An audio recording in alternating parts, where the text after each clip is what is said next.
বলেছি আমি কোরআন একদিকে, সুন্নত একদিকে, ইসলাম একদিকে, সমাজ, এই সমাজের তাকদীর খারাপ। এভাবেই নবী সাল্লাল্লাহু আলাইহি ওয়াসাল্লাম পেরেশান ছিলেন কিভাবে সমাজের মানুষকে ফেরানো যায়। আজকে আমরাও পেরেশান। আল্লাহ পাক সবার আগে আমাকে ইসলাহ দান করেন, আমার পরিবারকে দান করেন, আমাদের প্রত্যেক দিনই ভাই বোনকে দান করেন এবং ইস্তেকামাত দান করেন। আল্লাহুম্মা সাব্বিতনা ওয়াজআলনা হাদিয়ান ওয়া মাহদিয়া, আমিন ইয়া রাব্বাল আলামিন। তো এখন কথা হচ্ছে এগুলো চলছে আমাদের চোখের সামনেই, কিন্তু দেখেন প্রিয় ভাইয়েরা, আল্লাহ পাক শাস্তি বলেছেন 100 বেত্তর ঘাত। কেউ যদি আবার বিবাহিত হয়ে এই কাজ করে, জেনা করে, তাহলে তার শাস্তি কি বলেছেন? বলা হয়েছে কোমর পর্যন্ত মাটিতে পুঁতে ফেলে তাকে পাথর নিক্ষেপ করে হত্যা করতে হবে। এটা কোরআন এবং হাদিসের শাস্তি। আর আমরা কি করছি দেখেন। আমি 2টা হাদিস বলি আপনাদেরকে, শোনেন, ইয়াংরা শোনেন। এই 2টা হাদিস আজকে ভুলবেন না। আলোচনা অনেক লম্বা হচ্ছে তো অনেক কিছু ভুলে যেতে পারে, এই 2টা হাদিস ভুলেন না। একটা হচ্ছে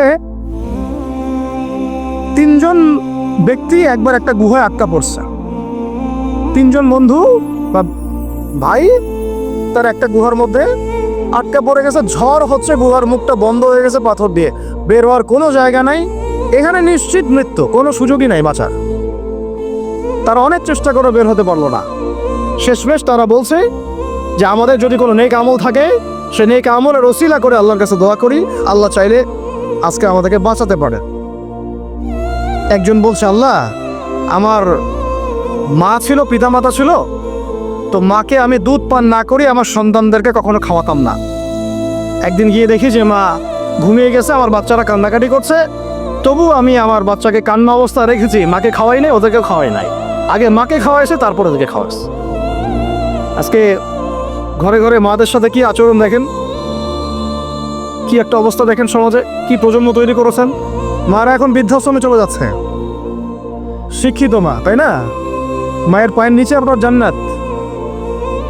আর এটাও একটা ব্যাপার যে মায়েরা আবার হাজরা আলাইহিস সালামের মতো হবেন না, যে মায়েরা সারা আলাইহিস সালামের মতো হবেন না, আয়েশা খাদিজা রাদিয়াল্লাহু আনহুমা তাদের মতো হবেন না, তো আপনাদের গর্ভ থেকে তো এর চেয়ে ভালো সন্তান আশা করা যায় না। সমস্যা সব দিকে আছে না? তো ও এই দোয়া করার সাথে সাথে একটু সরে গেল, আল্লাহর পক্ষ থেকে এই পাথরটা একটু সরে গেল, সুবহানাল্লাহ। কিন্তু বের হওয়ার জন্য এনাফ না।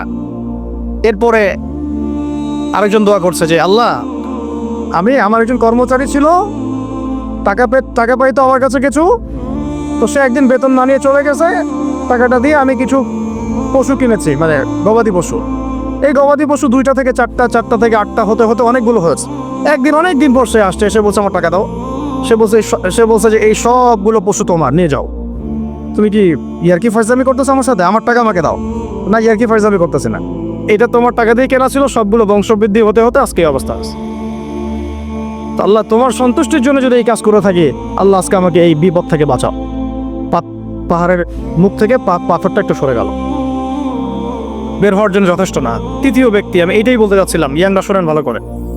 3য় ব্যক্তি সাজদায় পড়ে আল্লাহকে বলছে, হাত তুলে আল্লাহকে বলছে, আল্লাহ আমার একজন খুব সুন্দরী চাচাতো বোন ছিল, কাজিন, আমি তাকে পাইতে চাইতাম। বুঝেন না? পাইতে চাইতাম মানে কি? তাকে পেতে চাইতাম, অফার করতাম। সে রাজি হয় না। একদিন সে বলল যে 100 স্বর্ণমুদ্রা দিতে পারলে আমি রাজি। 100 স্বর্ণমুদ্রা দিতে পারলে আমি রাজি। এখন তো এদেরকে স্বর্ণমুদ্রাও দেওয়া লাগে না, এমনিই রাজি নাকি? জেনা করার জন্য কি এমনিই রাজি? তাহলে একটু আসলে সত্যি কথা বলতে কি, একটা মেয়ে যদি চায় যে আমি আমার ইজ্জত ধরে রাখবো, কোনো ছেলের ক্ষমতা নাই সেই ইজ্জত নষ্ট করে। এটাই সত্য কথা। আমার স্ত্রী এই কথাটা খুব জোরালোভাবে আমাকে বলে। আমি যখন রাস্তায় হাঁটবো, আমি যদি চাই, তাহলে কোনো মেয়ে, কোনো ছেলে আমার কাছে ঘেঁষতে পারবে না। আমি সুযোগ দিলে তখন ঘেঁষতে পারবে। একটা মেয়ে যদি চায় যে একটা ছেলে আমার সাথে ইটিস পিটিস করুক, সে ছেলে করবে। একটা মেয়ে যদি চায় যে একটা ছেলে আমার পর্যন্ত আসতে পারবে না, আমি আমার ব্যক্তিত্ব গায়রত বজায় রাখবো, আমি ডিস্টেন্স মেনটেন করবো, আমি কোনো সুযোগ দিব না, ছেলে সুযোগ পাবে না কখনো। এত সহজ না। সর্বোচ্চ তখন কি করতে পারে? ধরে 10 জন মিলে ধরে ওকে জোর করে তার সাথে কিছু করতে পারে। ওরকম কিছু করলে তো আল্লাহর গজব নেমে আসবে। ওই যে সারা আলাইহিস সালামকে তুলে নিয়ে গিয়েছিলেন একটা বাদশা, মনে নেই আপনাদের? সারা আলাইহিস সালামকে একটা বাদশা এরকম উঠাই নিয়ে আসছে। আর সারা আলাইহিস সালাম সবচেয়ে সুন্দরী মেয়েদের একজন ছিলেন পৃথিবীর ইতিহাসে। ইব্রাহিম আলাইহিস সালামের স্ত্রী তখন তিনি হাত বাড়াচ্ছে তার দিকে ধরার জন্য। আর সারা আলাইহিস সালাম তখন বলছে, দাঁড়ান, আমাকে 2 রাকাত নামাজ পড়তে দেন। 2 রাকাত নামাজ পড়ে তিনি আল্লাহর কাছে হাত তুলে বলেন, আল্লাহ তুমি জানো আমি আমার সতীত্ব, আমার ইজ্জত, আমার সম্মান আমার স্বামী ছাড়া আর কারো সামনে কখনো প্রদর্শন করি না। আজকে জালেমের হাত থেকে আল্লাহ তুমি আমাকে বাঁচাও। ওইদিকে ইব্রাহিম আলাইহিস সালাম নামাজে দাঁড়িয়ে গেছে। ওই জালেম বাদশা যখনই হাত বাড়ায় হাত অবশ হয়ে যায়, মাথা ঘুরে পড়ে যায়। 3বার 4বার চেষ্টা করেছে, তারপর পারে নাই। শেষে বলেছে, তোমরা আমার কাছে কাকে নিয়ে আসছো, নিয়ে যাও আমার সামনে থেকে। পরে উল্টা হাজারা আলাইহিস সালামকে হাদিয়া সহ দিয়ে পাঠিয়ে দিস। একটা মেয়ে চাইলে তার ইজ্জত সম্মান এভাবে রক্ষা করতে পারে। তোমরা জেনায় ছেলেরা লিপ্ত করেছে কারণ তোমরা চেয়েছো বলেই করতে পারছো। তুমি ফেরত না ফেরতা, তুমি বেহায়ের মতো বাইরে বের না হতা, তুমি তোমার চুল খোলা রাখতা, তুমি তোমার পোশাক ঠিক রাখতা, তোমার কথা ঠিক রাখতা, তোমার কথার মধ্যে মানে শক্তি রাখতা, মিষ্টি মিষ্টি প্রলোভন দিতা না, বাইকের পিছনে বসতা না, চটপটি ফুচকা খাইতা না, এখানে ওখানে আড্ডা মারতা না, কোনো ছেলে তোমার কাছে আসতে পারতো না। তোমরা এই কাজ করেছো, ছেলে আসতে পেরেছে। আপনারা তো কিছু হইলে ছেলেদেরকেই দোষ দেন। ছেলেরা তো এমনি আকর্ষিত হবেই। আমি একজন ছেলে হিসেবে বলতেছি এটা না তো বিষয়টা। একটা ছেলের ফিতরত এটা যে তার কাছে সবচেয়ে সুন্দর মনে হবে একটা মেয়েকে। এটা একটা ছেলের ফিতরত, স্বভাব, ধর্ম। এটা চুম্বকের মতো আকর্ষণ করবে। আর এর উপর যখন আপনি এটাকে ফ্রি অ্যাক্সেস করে দিবেন, লাইসেন্স করে দিবেন, বেপর্দায় বের হবে, গায়ের জামা কাপড়ে ঠিক তাই, হ্যাঁ, তারপর কথাবার্তা মিষ্টি মিষ্টি প্রলোভিত টানতেছে, সিডিউস করতেছে, তখন তো একটা ছেলে মানে মিসগাইডেড হইতেই পারে, স্বাভাবিক। ছেলেরও দোষ আছে, কিন্তু অবশ্যই এখানে মেয়েরও দোষ আছে। আমরা তো অনেক সময় ঢাকা শহরে দেখি রাত 10টা 12টা বাজতেছে, আমরা মাহফিল করে যাচ্ছি, কোনোদিন বাসায় ফিরতে 1টা 2টা 3টাও বাজে। রাত 3টার সময় ছেলে মেয়ে বাইকে করে ঘুরতেছে ঢাকা শহর। ওই মেয়েটার কি বাসায় বাবা নাই, ভাই নাই, কোনো স্বামী বা কেউ নাই, মাহরম কেউ নাই? আমরা সুযোগ দিচ্ছি বলেই তো আমাদের ঘর পর্যন্ত ঢুকতে পারছে। সবার আগে মেয়েদেরকে শক্ত হইতে হবে। আর মেয়ের বাবা যারা, আমি তো নিজেও মেয়ের বাবা, আমরা বাচ্চাদের সাথে সময় কাটাই আর ভাবি যা কি যে হবে ভবিষ্যতে আল্লাহ ভালো জানেন। কিভাবে মেয়েকে মানুষ করব, কিভাবে সতীত্ব রক্ষা করবে আমাদের মেয়েরা। যতদিন পর্যন্ত এদের হাতে মোবাইল ফোন ছিল না, ইজ্জত ঠিক ছিল। মোবাইল ফোনটা যখনই ঢুকেছে ইজ্জত নষ্ট হয়ে গেছে বহু মেয়ের।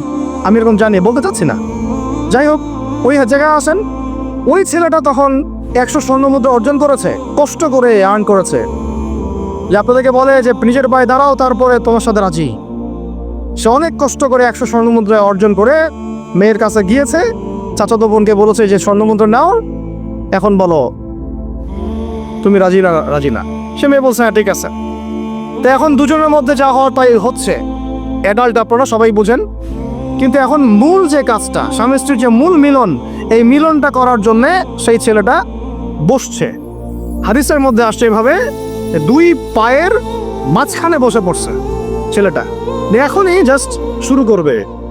তখন ওই মেয়েটা বলে উঠছে যে হে আল্লাহর বান্দা, আল্লাহকে ভয় করো, আমি আমার সতীত্ব কখনো নষ্ট করি নাই, তুমি আল্লাহকে ভয় করো। এই কথাটা যখনই বলছে তখন ওই ছেলের মনের মধ্যে এমনভাবে একটা রিয়াকশন জন্ম নিয়েছে, আল্লাহর পক্ষ থেকে এমন একটা নূর আর হেদায়েত চলে আসছে, ওই অবস্থা থেকে ছেলেটা উঠে চলে গেছে এবং স্বর্ণমুদ্রাও দিয়ে দিচ্ছে যে স্বর্ণমুদ্রাও আমার দরকার নেই, যা। এবার সেই গুহার মধ্যে বন্দি অবস্থায় আল্লাহর কাছে হাত তুলে দোয়া করতেছে, আল্লাহ তুমি যদি জানো ওই কাজটা আমি তোমার সন্তুষ্টির জন্য করেছিলাম, আজকে আমাকে এই সাক্ষাৎ এই মওতের হাত থেকে বাঁচাও। সাথে সাথে এই পাহাড় পাথর সরে গেছে। আমি এই কারণে বললাম, যদি আমি জেনা থেকে বেঁচে থাকতে পারি, ইনশাআল্লাহ তাআলা আল্লাহ পাক সাক্ষাৎ মৃত্যুর মতো এই আযাব থেকেও, বিপদ থেকেও আল্লাহ বাঁচাতে পারেন। এটা একটা হাদিস, সবাই মনে রাখবেন। দ্বিতীয় একটা বলি, এটা আমাদের সব বিবাহিতদের জন্য। আজকে তো বিবাহিতরও অভাব নাই। আর আমি আশ্চর্য হয়ে যাই যে বিবাহিত একটা ছেলে, বিবাহিত একটা পুরুষ তার স্ত্রীকে এভাবে বেহায়ার মতো কিভাবে সবার সামনে শো করতে পারে। বিয়ে আপনি করলেন, মোহর আপনি দিলেন, সম্পদ আপনার, তার সতীত্ব আপনার, তার সম্ভ্রম আপনার, আপনি নিজে কেন ওকে এভাবে সবার সামনে উত্থাপন করতেছেন? টিকিট আপনি কাটলেন, সিনেমা সবাই দেখবে, ব্যাপারটা এরকম। কি অবস্থা! আবার কোনো ঘরে দেখা যায় স্বামীরা কন্ট্রোল করতে চাচ্ছে কিন্তু মেয়ে বা স্ত্রী কন্ট্রোলে থাকতে চায় না। স্বামীকে বলে তুমি বেশি হুজুর হয়ে গেছো, বেশি বেশি হুজুর হয়ে গেছো, এই যুগে এগুলো চলে, এটা আধুনিকতার মডার্ন যুগ। এই করতে করতে আমাদের সমাজে পরকীয়া ছড়ায় পড়ছে। এখন এই পরকীয়া বলতে গিয়ে হাদিসটা কথা মাথায় আসছিল। আল্লাহর নবী সাল্লাল্লাহু আলাইহি ওয়াসাল্লামের একজন সাহাবী, মহিলা সাহাবী, কি সাহাবী বলেন? এরকম ঘটনা দুই একটা ঘটেছে, আমি একটা বলতেছি এখানে। মদিনা মহিলা সাহাবী কোনো একভাবে এরকম একটা অঘটন ঘটে গেছে। মানুষ তো হতে পারে, মানুষ তো পাপ করবে, তাই না? হতে পারে। এখন তিনি গর্ভবতী হয়ে গেছেন। নবী সাল্লাল্লাহু আলাইহি ওয়াসাল্লামের কাছে এসে বলছেন, ইয়া রাসূলুল্লাহ তাহহিরনি, আমাকে পবিত্র করেন, আমি অনেক বড় অন্যায় করে ফেলেছি। নবী সাল্লাল্লাহু আলাইহি ওয়াসাল্লাম মুখ ঘুরিয়ে নেন, মুখ ঘুরিয়ে নিয়ে বলেন যে বাসায় যাও, তওবা করো, আল্লাহ মাফ করে দিবে। নবীজি শুনতে চাচ্ছেন না, কারণ শুনলে কোর্টে মামলা আসলে তো বিচার করতে হবে। তিনি বলছেন যে বাসায় যাও, বাসায় যা আল্লাহর কাছে ইস্তেগফার করো, আল্লাহ মাফ করে দিবে। আবার এদিক দিয়ে ঘুরে আস, ইয়া রাসূলুল্লাহ আমাকে পবিত্র করেন, আমি অন্যায় করে ফেলেছি। এভাবে কয়েক দফার পরে নবীজি বলছেন, তুমি কি অন্যায় করেছো? এমন কোনো কাজ কি তুমি করেছো? সুরমা দানিতে সুরমা নেয়ার সময় আমরা যেভাবে নেই, এরকম কোনো কাজকে তুমি করেছো? মানে উনি শব্দটা উচ্চারণ করলেন না মুখ দিয়ে, একটা এক্সাম্পল মিসাল দিয়ে বুঝালেন, তুমি কি এরকম কোনো কাজ করেছো? অ্যাডাল্টারি কোনো কাজ করেছো? তো তিনি বলছেন, হ্যাঁ আমি গর্ভবতী হয়েছি। নবী সাল্লাল্লাহু আলাইহি ওয়াসাল্লাম আমার বিচার করে দেন। তিনি বলছেন যে বাসায় যাও, আগে সন্তান জন্ম দাও, তারপরে দেখা যাবে। সন্তান জন্ম হলো, সেই মহিলা আবার এসেছেন, সাহাবী, ইয়া রাসূলুল্লাহ আমার বিচার করে দেন। বলছেন সন্তান জন্ম হয়েছে, হ্যাঁ, এখন সন্তান কি করে? দুধ পান করাও, 2 বছর দুধ পান করাও, তারপরে বিচার করে দেব। 2 বছর দুধ পান করা শেষ, সন্তান এখন শক্ত খাবার খেতে পারে, কোলে করে সন্তানকে নিয়ে আসছেন। নবী সাল্লাল্লাহু আলাইহি ওয়াসাল্লামকে বলছেন যে ইয়া রাসূলুল্লাহ, এই যে আমার বাচ্চা দেখেন খেতে পারে, এখন একে আমার বিচার করে দেন। দেখেন তাদের পরকালের কনসেপ্টটা কেমন ছিল, তাদের পরকালের চেতনা কেমন ছিল। এবার নবী সাল্লাল্লাহু আলাইহি ওয়াসাল্লাম বলেন, তোমাদের মধ্যে কে আছো এই বাচ্চার দায়িত্ব নিতে পারো? একজন আনসারী সাহাবী বলছেন আমি। বাচ্চা তার কোলে দিলেন, দিয়ে বলেন এই তাকে নিয়ে যাও, নিয়ে গিয়ে অমুক জায়গায় নিয়ে তাকে রজম করো। কি করো? রজম মানে কি ভাই? কোমর পর্যন্ত মাটিতে গেঁথে দিয়ে পাথর নিক্ষেপ করে, এই রজম করতে গিয়ে তার গা থেকে রক্ত ফিনকি বের হয়ে কোনো একজন সাহাবীর, সম্ভবত খালিদ ইবনে ওয়ালিদ রাদিয়াল্লাহু আনহুর জুব্বার মধ্যে গিয়ে লেগেছে। তো তিনি কিছুটা তাচ্ছিল্যের স্বরে একটা বাক্য প্রয়োগ করেছেন যে এটা কেমন হলো। হ্যাঁ, মানে কিছু বলেন নাই, জাস্ট একটা রিয়াকশন দিয়েছেন যে নবী সাল্লাল্লাহু আলাইহি ওয়াসাল্লাম এই কথাটাই বলতে চাচ্ছি আমি। তিনি বলেছেন, হে খালিদ, তুমি থামো, তুমি তাকে এভাবে করো না, আন্ডারস্টিমেট করো না। এই নারী এই অপরাধ করার পরে যে পরিমাণ ইস্তেগফার করেছে, আল্লাহর কাছে তওবা করেছে, তার একার তওবা যদি মদিনাবাসীর মধ্যে ভাগ করে দেওয়া হয় তাও কম হবে। এই ঘটনা একটা ঘটেছে, আরেকজন সাহাবীর সাথে ঘটনা ঘটেছে, পুরুষ সাহাবী। নবীজি বলেছে তোমরা তাকে তাচ্ছিল্য করো না, কারণ আমি দেখছি সে এখন জান্নাতে সাঁতার কাটতেছে। আর আমরা এই যে পরকীয়া, দেখেন পরকীয়া করলে, পরকীয়ার মাধ্যমে কেউ যদি ব্যভিচার করে ফেলে, নাউযুবিল্লাহ, তাহলে এই পৃথিবীতে বাঁচার অধিকারটা সে হারায় ফেলে। পৃথিবীতে কি হয়? বাঁচার অধিকারটা সে হারায় ফেলে। ঠিক কেউ করে এই পৃথিবীতে বাঁচার অধিকারটা সে হারায় ফেলে। নবীজি স্ট্রেট বলেছেন, ফাতুনুল ফাইলা ওয়াল মাফউল বিহি, যে করবে যাকে করা হবে, দুটাকেই ফেলো। কেউ যদি ধর্ষণ করে বাঁচার অধিকারটা হারায় ফেলে। কিছু পাপ আছে যেগুলো করলে তওবা ইস্তেগফার করা যায়, আল্লাহ হয়তো মাফও করে দিবেন, কিন্তু পৃথিবীতে বাঁচার অধিকারটা মানুষ হারায় ফেলে।